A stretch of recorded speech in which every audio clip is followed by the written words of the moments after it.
तो स्टूडेंट्स, आज की इस वीडियो में हम पढ़ेंगे उपयोगिता के बारे में। टॉपिक है उपयोगिता विश्लेषण। बीए बीकॉम सांख्यिकी के पेपर फर्स्ट में चैप्टर है उपयोगिता विश्लेषण। और उपयोगिता विश्लेषण दो प्रकार से होता है, गणनावाचक और क्रमवाचक, जिसके बारे में आगे बताऊंगा। लेकिन आज की इस वीडियो केवल हमारा गणनावाचक उपयोगिता विश्लेषण के आधार पर है। इसी के आधार पर हम उपयोगिता के अर्थ, उपयोगिता के प्रकार, पूरे कॉन्सेप्ट को पढ़ेंगे। ठीक है, पूरी वीडियो को तो देखिएगा लास्ट तक आप, तो ये कॉन्सेप्ट जो है उपयोगिता का, ये आपको समझ में आ जाएगा। इसमें है क्या क्या मैटर, जो ध्यान में रखना। ये वाला जो टॉपिक है एग्जाम में इससे रिलेटेड एक क्वेश्चन जरूर और जरूर आता है। ठीक है ना, तो छोड़ना नहीं है, पूरा वीडियो देखना, आपको स्किप भी नहीं करना है, आपको समझ में आ जाएगा। और जो नए हैं, सब्सक्राइब नहीं किया चैनल को, सब्सक्राइब जरूर कर दीजिएगा। बेल आइकन को दबाना मत भूलिए, क्योंकि आने वाले जितने भी नए टॉपिक्स हैं वो बेल आइकन को दबाएंगे, उसके वीडियोस अब तक नोटिफिकेशन पहुंच जाएगा। चलिए शुरू करते हैं। उपयोगिता, उपयोगिता जिसका एक और नाम है तुष्टिगुण, इंग्लिश में बोलते हैं इसको यूटिलिटी। यूटिलिटी मतलब उपयोगी होना। ठीक है ना, नॉर्मली जो होता है साधारण बोलचाल, यानी कि नॉर्मल लैंग्वेज में जो हम आपस में बोलते हैं, इसका मतलब होता है किसी भी वस्तु का उपयोगी होना। जैसे कि मैंने बताया, उपयोगिता मतलब ये वस्तु हमारे लिए यूजफुल है। किसी भी चीज़ का यूजफुल होना, जो लाभदायक होता है, फायदेमंद होता है, उसे हम वस्तु की क्या बोलते हैं, उपयोगिता बोलते हैं। बट इकोनॉमिक्स में इसके अर्थ को थोड़ा और बढ़ा दिया जाता है। इकोनॉमिक्स में यानी कि अर्थशास्त्र में उपयोगिता के अर्थ को हम इस तरह से जान सकते हैं, किसी वस्तु का वह गुण जिसके द्वारा मनुष्य की किसी न किसी आवश्यकता की पूर्ति होती है, उस तुष्टिगुण या उपयोगिता कहते हैं। मतलब कि उपयोगिता एक्चुअली में क्या है, वस्तु के अंदर विद्यमान एक गुण होता है, एक ऐसा गुण होता है जिसको हम बोलते हैं शक्ति, या फिर इसको बोल सकते हैं क्षमता। उपयोगिता के अंदर विद्यमान ऐसी शक्ति या क्षमता होती है जिससे किसी व्यक्ति की आवश्यकता की संतुष्टि होती है, आवश्यकता की पूर्ति होती है। जैसे ये पेन है, रेड पेन है, मैं टीचर हूँ, मैं पढ़ा रहा हूँ, कॉपी चेक कर रहा हूँ, तो मेरी आवश्यकता की पूर्ति हो रही है। और जैसे आप स्टूडेंट, आपके पास ब्लू पेन है, तो आपकी आवश्यकता की पूर्ति हो रही है। तो अगर किसी वस्तु से किसी भी व्यक्ति की कोई भी आवश्यकता पूर्ति होती है, इसका मतलब उस वस्तु में क्या है, उपयोगिता है। उपयोगिता का मतलब ये होता है कि आवश्यकता संतुष्टि का शक्ति होना। ऐसे में जेवंस ने, प्रोफेसर जेवंस ने उपयोगिता के बारे में जो एक्सप्लेन किया, क्या कि उन्होंने कहा उपयोगिता से हमारा अभिप्राय, अभिप्राय मतलब अर्थ, किसी वस्तु के उस अमूर्त गुण से, अमूर्त का मतलब जानते हो ना, जो दिखाई नहीं देता, छुआ नहीं जा सकता है, उस अमूर्त गुण से है जिसके द्वारा हमारे उद्देश्यों की पूर्ति होती है। और श्रीमती रॉबिन्स ने भी इसके बारे में एक्सप्लेन किया है कि तुष्टिगुण वस्तुओं का वह गुण है जिसके परिणाम स्वरूप लोग उसे खरीदना चाहते हैं। लोग किसी वस्तु को क्यों खरीदते हैं, पहला क्वेश्चन तो ये है मेरा। तो उसका सिंपल सा अर्थ है, लोग किसी वस्तु को इसलिए खरीदना चाहते हैं क्योंकि उस वस्तु की जरूरत उस व्यक्ति को होगी, खरीदने के बाद उसकी जरूरतें पूरी होंगी। कोई भी वस्तु जब किसी व्यक्ति की जरूरतों को पूरा करता है, मतलब उसकी आवश्यकता को पूरा कर रहा है, तो उसे हम उस वस्तु की क्या बोलेंगे, उपयोगिता बोलेंगे, यूटिलिटी बोलेंगे, या तुष्टिगुण भी बोला जाता है। ठीक है, समझ में आ गया। मतलब सिंपल सी बात, उपयोगिता क्या है, उपयोगिता किसी भी वस्तु में निहित एक ऐसी शक्ति होती है जिससे किसी व्यक्ति की आवश्यकता की पूर्ति होती है। सिंपल लैंग्वेज में आप समझ लीजिए। ठीक है, ये उपयोगिता। अब उपयोगिता के बारे में पूरा समझने के लिए उपयोगिता की विशेषताओं को समझना पड़ेगा। मैंने उपयोगिता की जो है महत्वपूर्ण विशेषताओं को लिया है। सबसे पहले, उपयोगिता मानव की आवश्यकता और तीव्रता निर्भर करती है। उपयोगिता हमेशा मनुष्य के ऊपर निर्भर करता है, किसकी कैसी आवश्यकता। जैसे ये रेड पेन आपके सामने मैंने रही है, रेड पेन है, मैं टीचर हूँ, मेरे लिए यूज़फुल है, मैं इससे कॉपी चेक करता हूँ, मैं इससे मार्क्स देता हूँ, मैं इससे समझाता हूँ, मैं इससे पढ़ाता हूँ। लेकिन यही रेड पेन अगर आप लेके जाए, आप स्टूडेंट्स है, आपके लिए इसका कोई यूज़ नहीं है, आप इसे कॉपी में लिखेंगे तो उसका कोई फ़ायदा नहीं होगा, काट दिया जाएगा, मना कर दिया जाता है। तो वस्तु तो वही है ना, लेकिन इस वस्तु की उपयोगिता किसके आधार पर होती है, मनुष्य के आधार पर होती है, उसकी आवश्यकता के आधार पर होती है। हर मनुष्य की आवश्यकता अलग अलग होती है। ऐसे में उपयोगिता मनुष्य के हिसाब से बदलती रहती है, अलग अलग होती रहती है। तुष्टिगुण भौतिक रूप नहीं होता, तुष्टिगुण का कोई रूप नहीं होता जिसको देखा जा सके, छुआ जा सके, पकड़ा जा सके। ये जो है भौतिक रूप से विद्यमान नहीं होता, ये केवल इसकी उपयोगिता होती रहती है, यानी कि अभौतिक रूप से इसका प्रयोग करते रहते हैं। तुष्टिगुण सापेक्ष होता है, मतलब तुष्टिगुण जो होता है मनुष्य के कारण, स्थान के कारण, ठीक है ना, समय के कारण, या फिर व्यक्ति के कारण बदलती रहती है। स्थान के साथ साथ किसी वस्तु भाई जम्मू कश्मीर जाएंगे तो ठंडे उम्र में मोटे कपड़ों की डिमांड ज़्यादा होती है, वहीं पर साउथ की तरफ जाएंगे तो सफ़ेद या सूती कपड़ों की डिमांड ज़्यादा होती है। समय स्थान है, समय के आधार पर ठंडी के मौसम में ठंडे कपड़ों की डिमांड ज़्यादा होती है, गर्मी के मौसम में गर्म कपड़ों की डिमांड ठंडे कपड़ों की डिमांड ज़्यादा होती है, मतलब सूती वगैरह। तो ये समय के हिसाब से बदलता है, यानी कि उपयोगिता जो है समय के आधार पर, स्थान के आधार पर, व्यक्तियों के आधार पर बदलती रहती है। तुष्टिगुण और संतुष्टि दोनों शब्दों का समान अर्थ नहीं होता है। इकोनॉमिक्स के अकॉर्डिंग तुष्टिगुण और संतुष्टि दो अलग अलग शब्द होता है। मतलब तुष्टिगुण केवल किसी वस्तु के प्रति उपभोक्ता की जो इच्छा की तीव्रता होती है उसको दर्शाया जाता है, जबकि संतुष्टि उस वस्तु का उपयोग करने के बाद उसको जो प्राप्त होता है, जो खुशी प्राप्त होती है, वो संतुष्टि होती है। दोनों अलग अलग चीज़ है। तुष्टिगुण को मापा जा सकता है, ये कॉन्सेप्ट था प्रोफेसर मार्शल। इसी कॉन्सेप्ट के बारे में हम पढ़ रहे हैं जिसको बोलते हैं गणनावाचक उपयोगिता विश्लेषण। प्रोफेसर मार्शल ने कॉन्सेप्ट दिया था कि तुष्टिगुण को मापा जा सकता है, यानी कि 1 2 3 करके उसको दर्शाया जा सकता है। कैसे होता है आगे बताऊंगा मैं आपको। तुष्टिगुण नैतिक गुणों से प्रभावित नहीं होता, यानी कि चोरी करना, डकैती करना, इससे तुष्टिगुण को प्रभावित नहीं किया जा सकता। चोरी को चोरी करके खुशी मिलती है, उसकी संतुष्टि होती है, डकैती करके तो इससे कोई फर्क नहीं पड़ता है। हर किसी की अपनी अपनी उपयोगिता होती है, चाहे जैसा भी हो। इससे नैतिक गुणों का कोई मतलब नहीं होता। इन सब के बाद एक क्वेश्चन आता है, क्या तुष्टिगुण को मापा जा सकता है? तो इसके रिलेटेड दो विचारधारा विद्यमान है, और पहले विचारधारा का नाम है गणनावाचक, दूसरा का नाम है क्रमवाचक दृष्टिकोण। गणनावाचक दृष्टिकोण का पूरा नाम होता है गणनावाचक उपयोगिता विश्लेषण, जबकि क्रमवाचक दृष्टिकोण के अंतर्गत तटस्थता वक्र विश्लेषण को पढ़ा जाता है। गणनावाचक दृष्टिकोण प्रदान करने वाले थे प्रोफेसर मार्शल, और जिनका जो है समर्थन किया था प्रोफेसर पीगू ने। और क्रमवाचक दृष्टिकोण को प्रतिपादन करने वाले थे प्रोफेसर हिक्स एंड एलन। ठीक है ना, ये समझ में आ गया। अब इसके बारे में तो हम नेक्स्ट चैप्टर में, नेक्स्ट वीडियो में बात करेंगे। इसके बारे में पूरा अलग से एक चैप्टर है, तो यहाँ पर पढ़ेंगे तटस्थता वक्र क्या होता है, उपभोक्ता का संतुलन तटस्थता वक्र द्वारा क्या होता है, इन सब के बारे में पढ़ेंगे। यहाँ पर हम इस वीडियो में इसके बारे में कोई डिस्कशन नहीं करें। हम डिस्कशन कर रहे हैं किसके बारे में? गणनावाचक। गणनावाचक के अंतर्गत उपयोगिता मापनीय होती है, मतलब उपयोगिता को मापा जा सकता है, और इसे गणनावाचक संख्या जिसको कार्डिनल नंबर बोलते हैं, जैसे 1 2 3 4 में दिखाया जा सकता है, दर्शाया जा सकता है उपयोगिता को।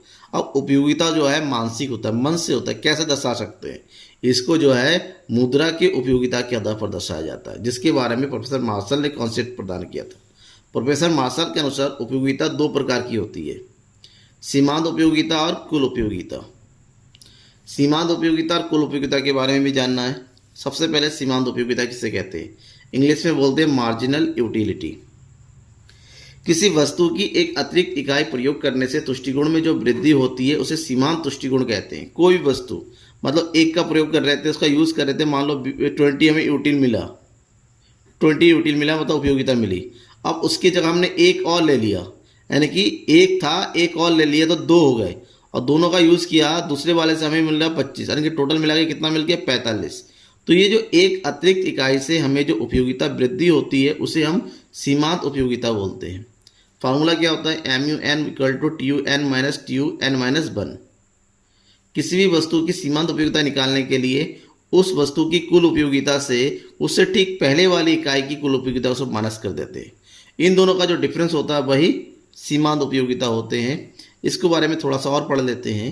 उपभोग की अंतिम इकाई को सीमांत इकाई कहते हैं, यानी कि उपभोग की अंतिम इकाई, जितना भी जिसके बारे में बात करें उस इकाई की सीमांत इकाई कहते हैं। और सीमांत इकाई से प्राप्त होने वाली तुष्टिगुण को सीमांत तुष्टिगुण कहते हैं। इसको ग्राफिकल रूप से रिप्रेजेंट कर सकते हैं।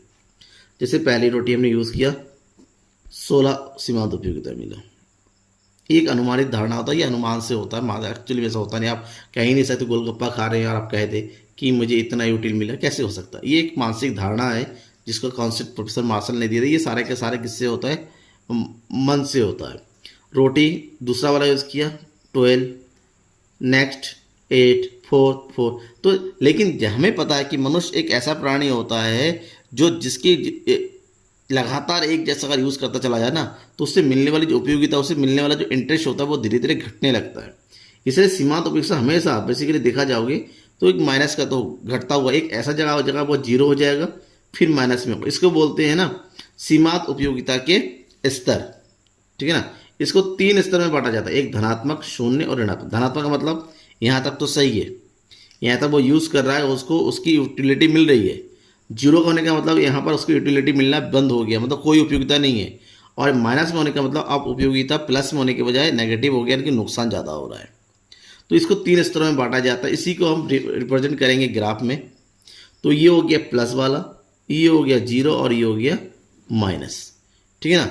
अब ग्राफिकल रूप में रिप्रेजेंट करना होता है, ध्यान में रखिएगा कि सीमांत उपयोगिता हमेशा नीचे की से ऊपर से नीचे की ओर गिरता हुआ होता है। इसके 3 स्तर होते हैं, एक धनात्मक होता है, एक शून्य पर होता है, शून्य की बार होता है तो ऋणात्मक हो जाता है। इसका मतलब ये होता है कि यहाँ पर आके हमें पता चल जाता है कि वस्तु का उपयोग करना बंद कर देना चाहिए, क्योंकि इससे अधिक करेंगे तो हमें नुकसान हो सकता है। दूसरा कॉन्सेप्ट है कुल तुष्टिगुण का, टोटल यूटिलिटी का। जब उपभोक्ता किसी वस्तु की एक से अधिक इकाइयों का उपभोग करता है, इसका मतलब ये क्या है, सभी इकाइयों का उपभोग करते हैं, यानी कि उपभोक्ता के बाद जितनी भी इकाइयाँ होती हैं, सभी इकाइयों का उपभोग करने के बाद जितनी भी यूटिलिटी मिलती है उनका योग, जितना भी तुष्टिगुण होता है, जितनी भी उपयोगिता होती है, उन सबका योग कुल तुष्टिगुण होता है। इसका मतलब होता है कि जो सीमांत उपयोगिता होती है उसका संपूर्ण योग ही हमारे कुल उपयोगिता होती है। ऐसे में जो फार्मूला बनता है वो होता है TUN equal to summation MUN। पहली इकाई से कितना उपयोगिता है, दूसरी इकाई से कितनी उपयोगिता है, तीसरी से चौथी से जितनी भी इकाई है, सभी जितनी भी इकाइयाँ, हर इकाई की हम उपयोगिता को आपस में जोड़ते हैं, सीमांत उपयोगिता को, तो उसका जो टोटल आता है उसको बोलते हैं कुल उपयोगिता। ठीक है ना।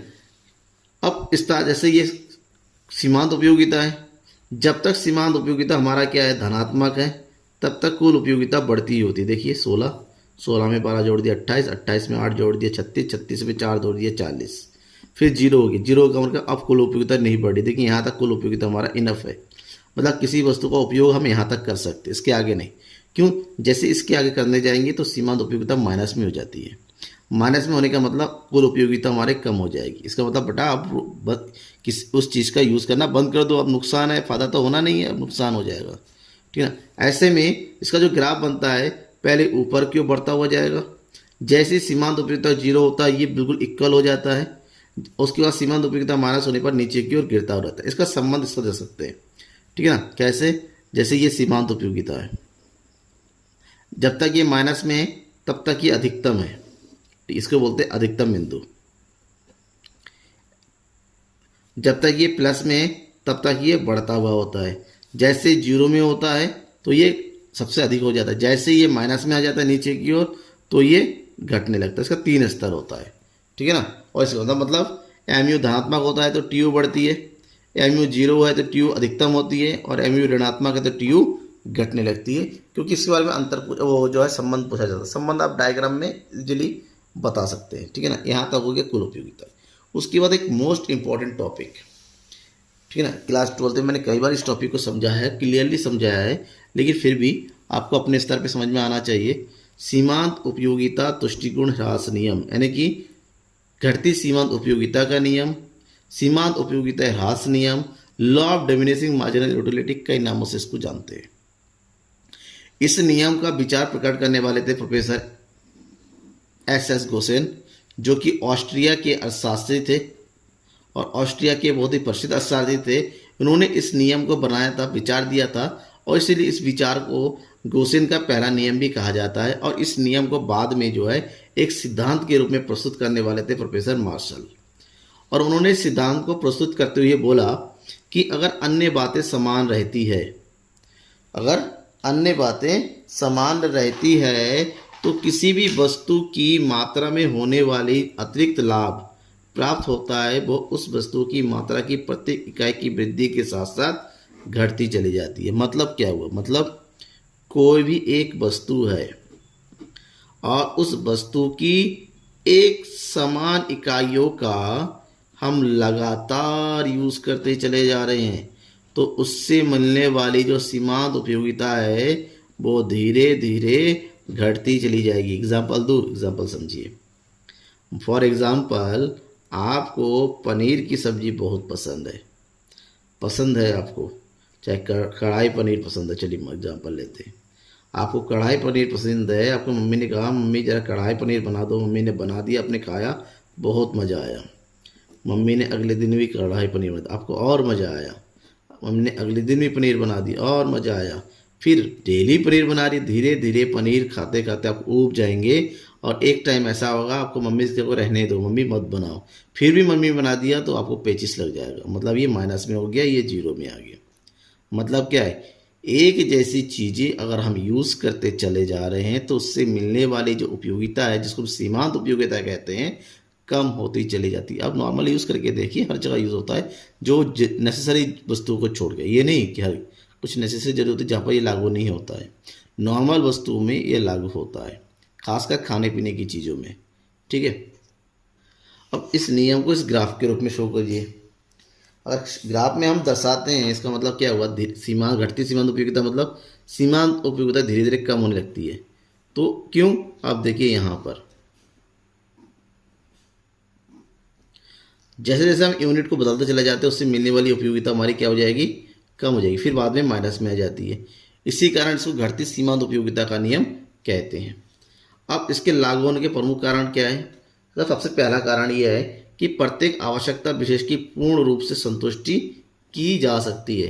कहने का मतलब यह है, अगर किसी भी वस्तु का हम यूज़ कर रहे हैं और उसकी कितनी आवश्यकता क्यों ना हो, उसका यूज़ करते करते अब एक ऐसा वक्त जरूर आएगा जिससे वे पूर्ण संतुष्टि मिल जाती है।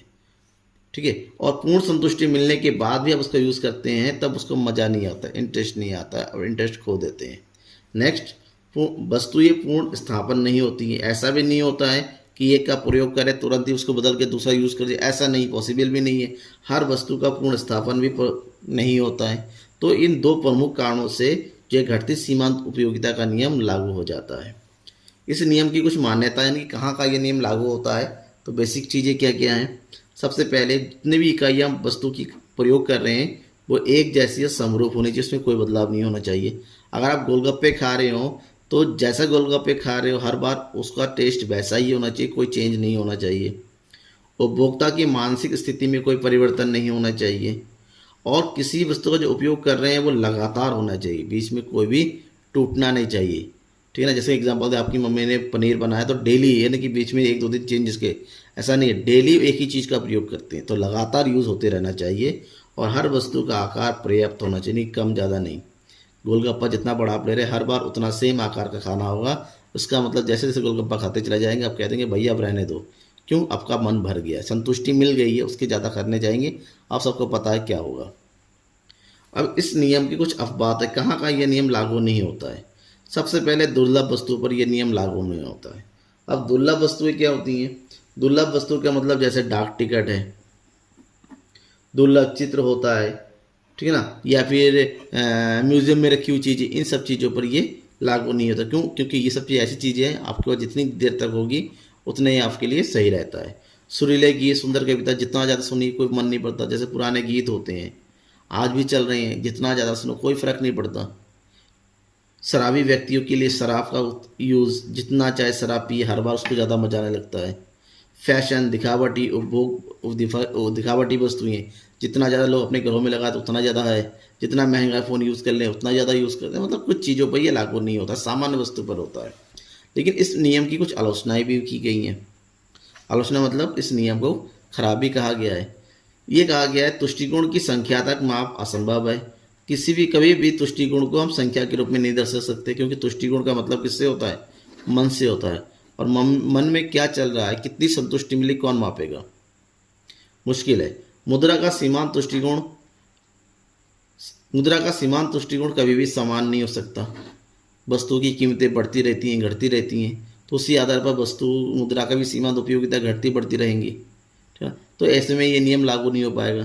तुष्टिगुण में परिवर्तन होता रहता है, जरूरी नहीं कि एक जैसा। तुष्टिगुण कभी भी हो सकता है, किसी वस्तु का इंटरेस्ट कभी भी बदल जाए, कभी घट जाए, कभी बढ़ जाए, कभी जरूरी हो, कभी जरूरी नहीं हो, तो ये पॉसिबल ही नहीं है।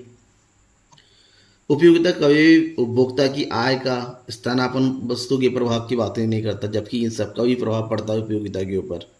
अविभाज्यशील वस्तुएं, हम सबको पता है कि तुष्टिगुण विश्लेषण केवल उन्हीं वस्तुओं कर सकते हैं जो विभाजन की जा सकती है, लेकिन रियल लाइफ में कुछ वस्तु ऐसी भी होती है जिसको हम विभाजित नहीं कर सकते, वर्गों में नहीं बांट सकते हैं। ठीक है, खासकर जीवित वस्तुएं। गिफिन वस्तु का विरोधाभास लागू हो जाता है, तो यहाँ पर भी जो है उपयोगिता का नियम लागू नहीं हो सकता। तो बहुत सारे ऐसे हैं जहाँ पर हम ये नियम लागू नहीं कर सकते हैं। इसका मतलब पूर्ण रूप से ये नियम भी सटीक नहीं है। फिर भी ये नियम बहुत ज़्यादा महत्वपूर्ण है। कहाँ का महत्वपूर्ण है? इस नियम के आधार पर ही मांग का नियम बना जाता है। मांग का नियम बताता है कि वस्तु की कीमत बढ़ने पर मांग घट जाती है, वस्तु की कीमत घट जाने पर मांग बढ़ जाती है। क्यों? क्योंकि वहाँ पर घटती सीमांत उपयोगिता का नियम लागू होता है। ये उपभोक्ता की बचत में बढ़ाता है कि सबको पता है कि किसी वस्तु का यूज़ लगातार करते चले जाएंगे, आपकी उपयोगिता कम हो जाएगी। ऐसे में आपको एक सीमा तक जाने पर उपयोगिता उसकी यूज़ करना कम करना पड़ेगा, यानी कि उसका यूज नहीं करेंगे तो जाहिर सी बात है बचत होगी। कीमत सिद्धांत में किसी वस्तु की कीमत निर्धारण में काम आता है। कर निर्धारण का आधार बनता है ये नियम प्रगति कर विश्लेषण का आधार होता है। क्यों? क्योंकि मुद्रा की मात्रा में अर्थात आय में वृद्धि के साथ साथ उसकी तुष्टिगुण भी कम होने लगती है, इसलिए अधिक अमीर व्यक्तियों पर अधिक कर लगाया जाता है, गरीबों पर कम कर लगाया जाता है। उत्पादक के लिए सहायक होता है, ठीक है ना। प्रोफेसर टॉजिंग ने इसके बारे में कहा था। टॉजिंग ने कहा था कि इस नियम में लागू होने का हम देखते हैं कि आज के युग में उत्पादित वस्तुओं के रूप और मात्रा में इतनी विभिन्नता बढ़ गई है। यह नियम ये बताता है कि उत्पादक ये जानता है कि यदि वस्तु के प्रकार में परिवर्तन नहीं करेगा, वस्तु के प्रकार में परिवर्तन करते रहना चाहिए। नेक्स्ट, विनिमय मूल्य और प्रयोग मूल्य में अंतर स्पष्ट करना। जाहिर सी बात है, किसी वस्तु का विनिमय का जो मूल्य होता है, उसकी कीमत और उसका प्रयोग मूल्य, वो भिन्नता होती है। वो इसी नियम से होता है। जैसे हवा है, जिंदगी के लिए बहुत ज़्यादा मूल्यवान है। हवा नहीं, ऑक्सीजन नहीं, हम कुछ नहीं कर पाएंगे। लेकिन वास्तव में क्या होता है? ये फ्री होता है, इसकी कोई कीमत नहीं होती। इन दोनों के बीच में अंतर होता है, ये नियम स्पष्ट करता है, ठीक है। तो ये था इस चैप्टर की इम्पोर्टेंट थिंग। इस चैप्टर में एक टॉपिक और बचा हुआ है, उस टॉपिक के बारे में नेक्स्ट वीडियो में बताऊंगा। लंबा टॉपिक है, इंपॉर्टेंट टॉपिक है और है समसीमांत उपयोगिता का नियम। उसको पूरा जानना है, पढ़ना है। तो सब्सक्राइब नहीं किया तो सब्सक्राइब करके रखिए और वेट कीजिए मुझे मेरे नए वीडियो का। Thank you.